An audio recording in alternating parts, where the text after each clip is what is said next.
Hey everyone, in this video I'm going to review Trading 212. Trading 212 is a commission-free trading platform that offers access to a wide range of assets including stocks, ETFs, Forex, and CFDs.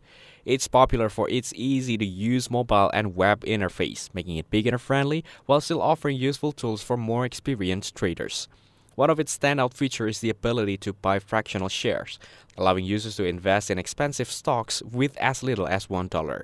The app also includes features like price alerts, interactive charts, and a practice account to help users get started.